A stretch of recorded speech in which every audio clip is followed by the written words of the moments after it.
Olá, tudo bem?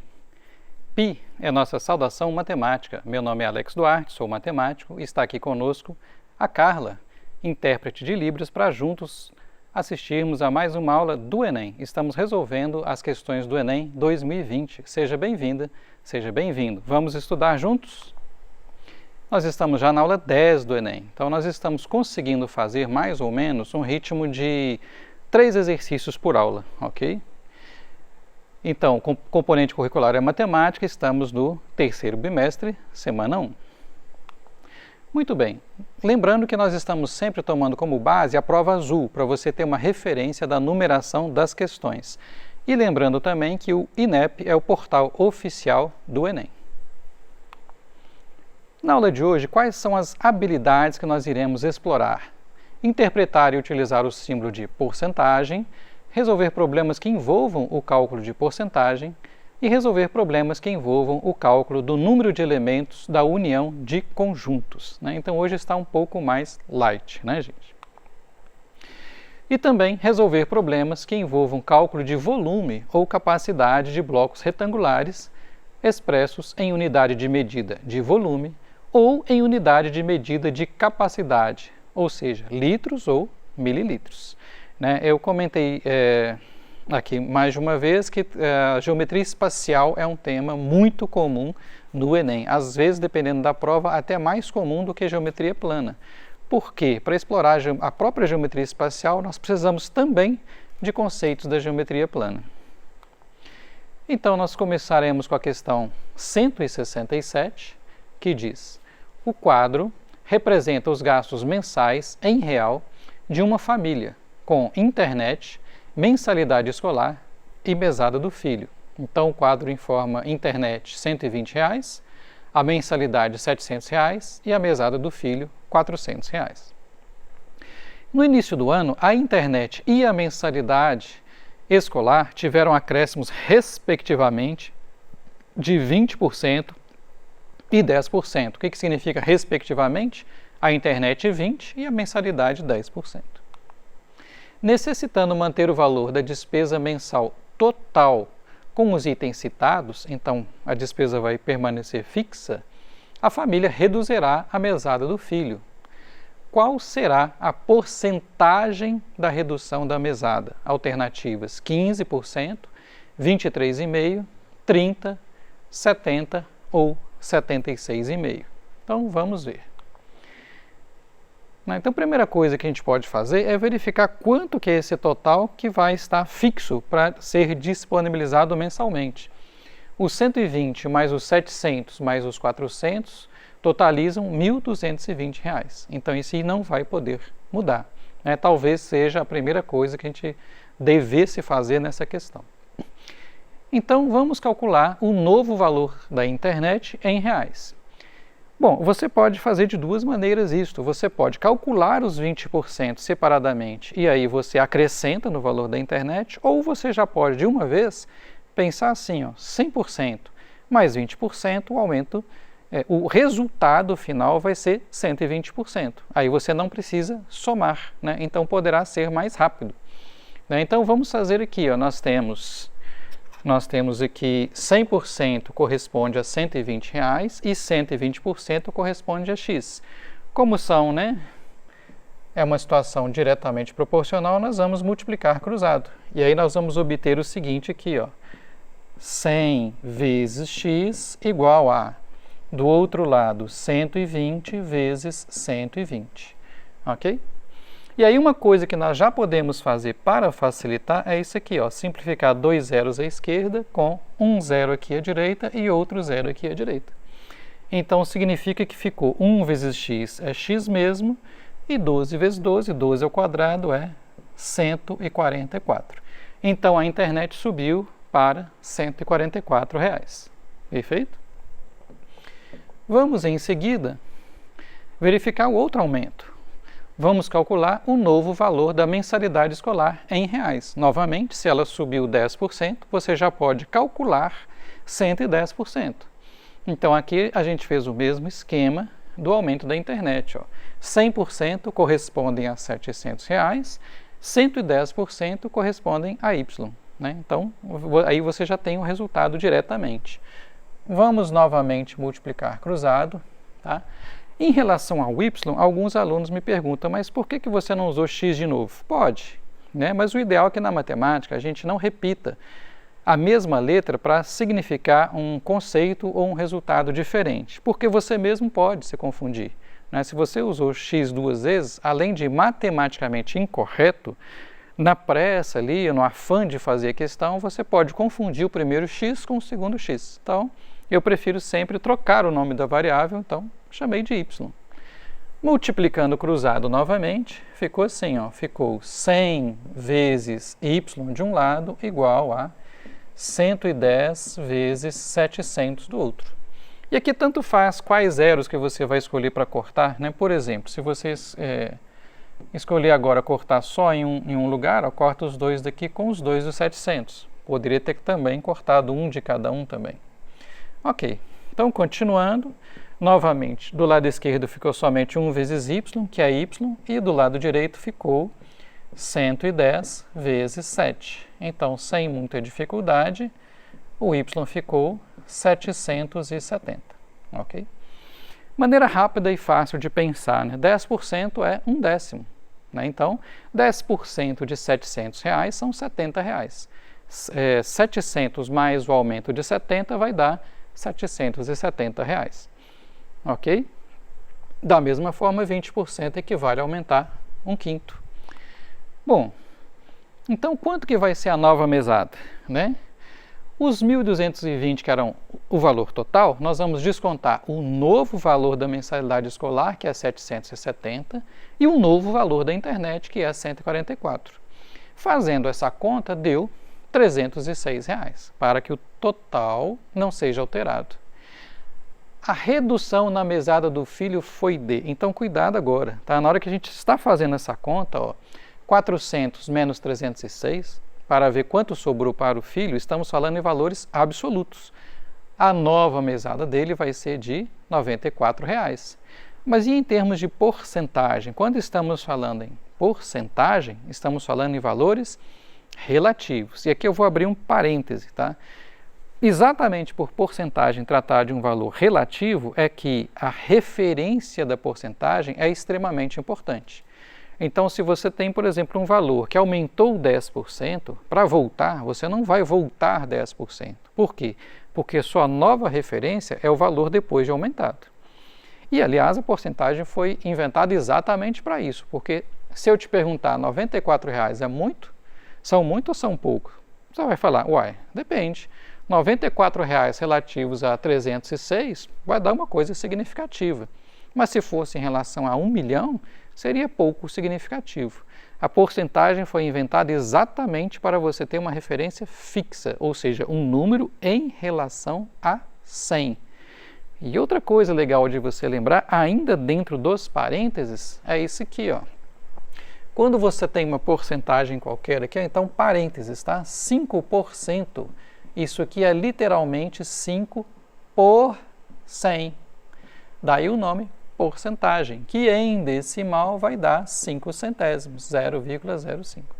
Lembrando dessas coisas, fica mais fácil de você operar com porcentagem, né, no Enem ou num concurso, enfim, nas provas por aí. Então, continuando, fechando os parênteses, vamos novamente multiplicar cruzado aqui, né? Vou escrever primeiro a parte do P, que é a parte que interessa. Então, reparem, já usamos x, já usamos y. Agora chamei de P, de porcentagem. 400 vezes P é igual a 100 vezes 94. Novamente, vamos simplificar aqui, ó. Gente, simplificações não só neste tipo de problema, tá? Em geral, você vai fazer menos conta. Consequentemente, sua chance de errar é menor. Então, sempre na matemática ou mesmo nas outras exatas que você puder simplificar a conta no processo, é melhor do que você deixar a conta ficar muito grande. Do lado esquerdo ficou 4P e do lado direito 1 vezes 94, 94. Bom, invertendo a operação vai ficar assim, né? P igual a 94 sobre 4, perfeito? Então, temos que dividir 94 por 4. Vamos lá. 94 por 4 aqui dá 2, 2 vezes 4, 8, sobrou 1. Aqui, baixo 4, ficou 14, né? Então aqui deu 3, ok? 3 vezes 4, 12, sobraram 2, 0, vírgula, 5 vezes 4, 20, deu 0. Então deu resposta final, P igual a 23,5%. Outra maneira rápida de dividir por 4 é dividir por 2 duas vezes, ok? Então, 94 por 2 é 47, por 2 de novo, 23,5%. Então, esta é a resposta da questão. Ok. Vamos para frente. Num recipiente com a forma de paralelepípedo reto-retângulo, pensa, formato de uma caixinha de sapatos, colocou-se água até a altura de 8 centímetros e um objeto que ficou flutuando na superfície da água. Já vou mostrar a figura.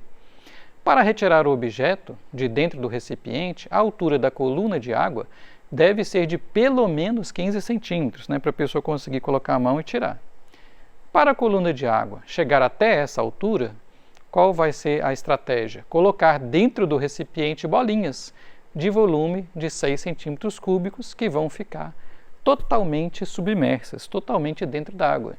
Então está aqui, ó, é o objeto que você quer retirar, tem aí as dimensões do paralelepípedo, ok? E a altura que ele está, 8 centímetros.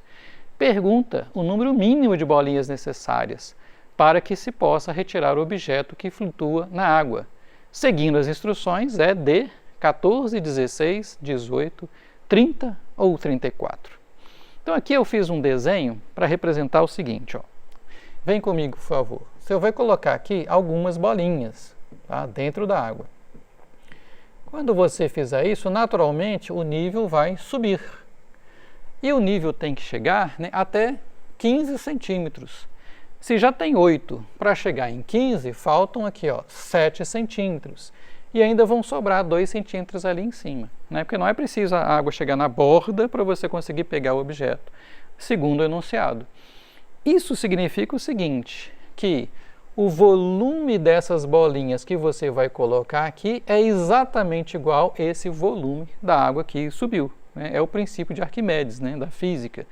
O volume da água deslocada ou do fluido deslocado corresponde ao volume do objeto. Significa que estas bolinhas que nós vamos colocar aqui, elas têm que ter um volume exatamente igual a esta coluna de água aqui, que foi a coluna de água que subiu. Então, o que nós vamos fazer? O que nós podemos fazer? Podemos calcular o volume, né? Aqui, ó, 4 centímetros de comprimento, 3 de profundidade, 7 de altura, ok? Então, o volume, né, multiplicando, ó, 4 vezes 3, 12, vezes 7, nós temos que conseguir 84 centímetros cúbicos. Outra coisa, tá, gente?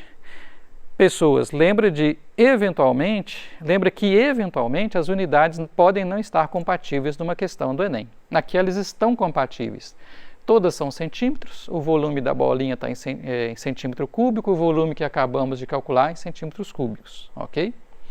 Bom, só que cada bolinha possui 6 centímetros cúbicos. Então, o que a gente faz? Você precisa de 84 centímetros.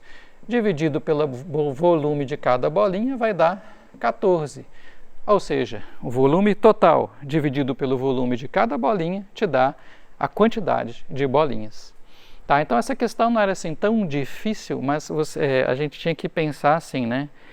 O que eu quero fazer exatamente? Então, nós precisamos obter um volume, uma coluna de água, vamos dizer assim, com bolinhas. Então, é simplesmente você dividir o volume de água que você quer pelo volume de cada bolinha.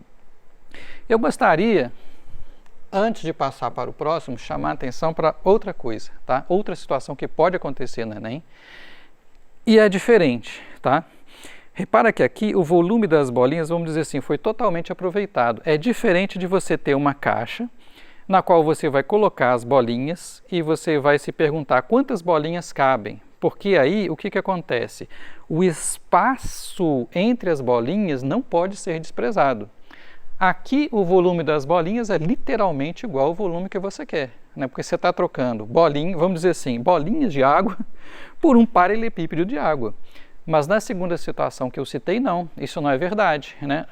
Se você tem uma caixa, né, o volume é dado e você tem as bolinhas, não basta dividir o volume da caixa pelo volume das bolinhas, como nós fizemos aqui. Porque nesta outra situação, o espaço entre as bolinhas tem que ser levado em consideração. Tá? Então, cuidado que são situações diferentes. Ok, vamos para frente. Paralelepípedo reto retângulo, vamos fazer uma revisão rápida aqui então de um conceito que nós acabamos de usar. Tá? Quando nós temos um paralelepípedo reto retângulo de dimensões A, B e C, simplesmente o volume dele é o produto A vezes B vezes C. E aí cuidado com as unidades, né? Se aqui estiver metro, vai sair metro cúbico. Se aqui estiver igual fizemos agora centímetro, vai sair centímetro cúbico. E assim por diante, ok? Lembrando mais uma coisa, né? Se você tiver um cubo, né? Daí vem o nome centímetro cúbico, de 1 decímetro de lado, ou seja, 10 centímetros. Então imagina aí, ó, 10 centímetros é mais ou menos isso aqui, né? Ó. 10 centímetros de lado, né? Por mais aqui na profundidade, mais 10 e mais 10 de altura, você vai ter exatamente a medida de 1 litro. Ok. E vamos para a última, né? Nós temos aí a definição de grupo sanguíneo ou tipo sanguíneo, né? Vou resumir, né? O sangue é do tipo A se apenas o antígeno A está presente, do tipo B se apenas o antígeno B está presente, do tipo AB quando tem os dois antígenos e do tipo O quando nenhum deles está presente. E aí nós temos uma amostra relativa a 200 pessoas. 100 amostras tem o antígeno A, que não significa que o sangue é A, pode ser A ou AB. 110 amostras, presença do antígeno B, de novo, não significa 110 pessoas com sangue do tipo B, que pode ser B ou AB.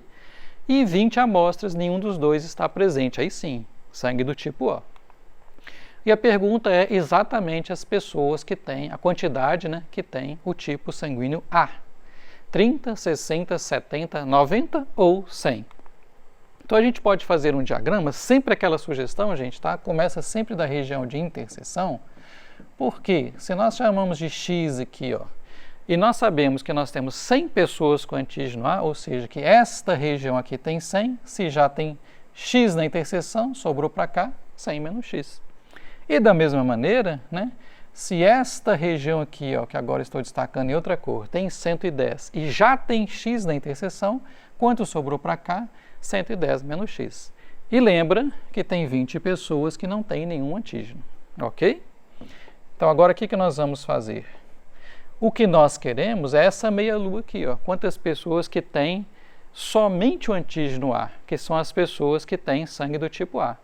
Então, nós podemos simplesmente fazer o seguinte, somar essas regiões todas, vou voltar aqui, né? Ou seja, 100 menos x mais o x mais os 110 menos x mais os 20 tem que dar o total de 200 pessoas, né? Corta aqui, né?